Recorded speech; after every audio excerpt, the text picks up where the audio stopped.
kwamba mnamo tarehe 24 mwezi wa pili mwaka huu, ilikuwa ni majira ya saa 5 za asubuhi huko katika kijiji cha Nyampande, kata ya Nyampande, wilaya ya Sengerema, mwanafunzi wa kidato cha 3 shule ya sekondari Nyampande ambaye umri wake ni miaka 16, ambaye jina lake tunalihifadhi kwa mujibu wa sheria. Huyu alibakwa na mwalimu wake, ambaye mwalimu huyo anaitwa Edwin Matthew Temba, ana miaka 37, ni mwalimu wa shule ya msingi Nyampande, mkazi wa Nyampande, wilaya Sengerema.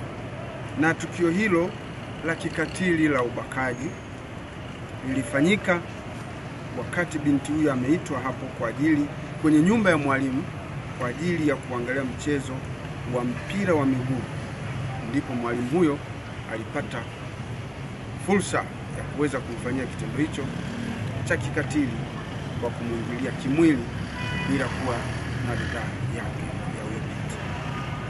Inadaiwa kuwa mwanafunzi huyo alikuwa na desturi ya kwenda kutizama televisheni nyumbani kwa mwalimu Edwin Matthew Temba, ambapo tarehe 24 mwezi wa pili majira ya saa 5 mwanafunzi huyo alikwenda kwa mwalimu Edwin Matthew Temba kutizama mpira wa miguu.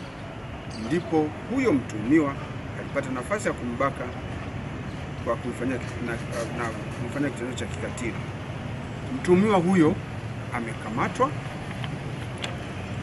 na uchunguzi juu ya tuhuma hizo zinazomkabili unaendelea kufanywa na jeshi la polisi, ambapo uchunguzi ukikamilika, jalada hilo litatumwa kwa mkuu wa mashtaka wa mkoa ili naye aweze kusoma na kutupatia maelekezo.